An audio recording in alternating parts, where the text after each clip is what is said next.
représente ce voile pour les femmes. Non, ce n'est pas un phénomène de mode. Non, ce n'est pas une couleur qu'on porte. Non, c'est un asservissement de la femme.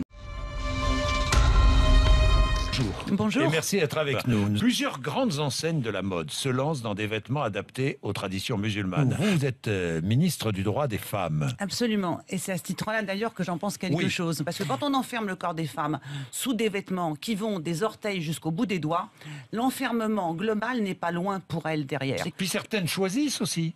Mais bien sûr, il y a des femmes qui choisissent.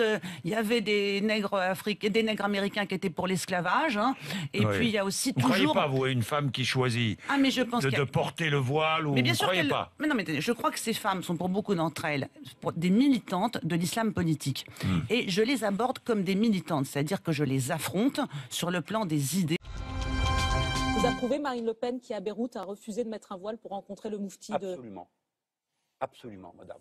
Nous, les Français, nous ne faisons pas imposer des signes religieux.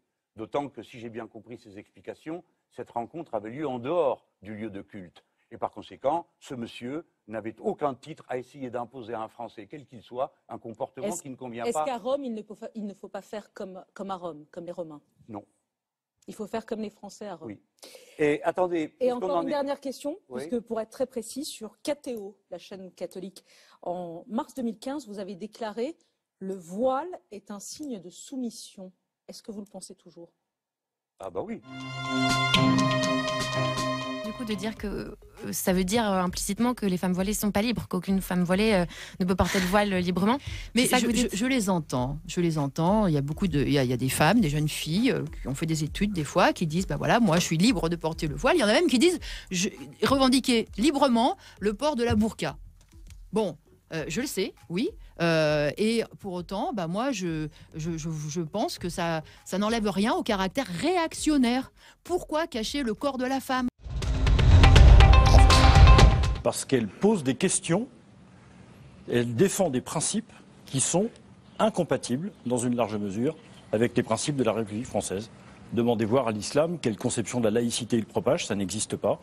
Demandez comment on traite les condamnés dans un certain nombre de pays musulmans, les amputant d'une main ou d'un pied.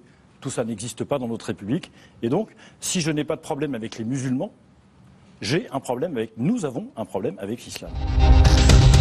Le maire de Mulhouse, qui est un ami, Jean Rotner, me dit que dans sa ville, il y a des dizaines d'enfants qui le matin arrivent tous les jours en retard à l'école parce qu'ils sont à la prière. Je pense qu'il faut préserver nos églises, mais il faut surtout préserver nos racines judéo-chrétiennes. Ça veut dire aussi qu'il faut maîtriser l'immigration. Ça veut dire que la religion musulmane doit rester aussi une religion minoritaire, je le dis. Des quartiers où je peux comprendre l'exaspération de certains de nos compatriotes, pères ou mères de famille rentrant du travail le soir, apprenant que leur fils s'est fait arracher son pain au chocolat à la sortie du collège par des voyous qui lui expliquent qu'on ne mange pas pendant le ramadan. Il est des familles de France qui vivent en silence leur souffrance.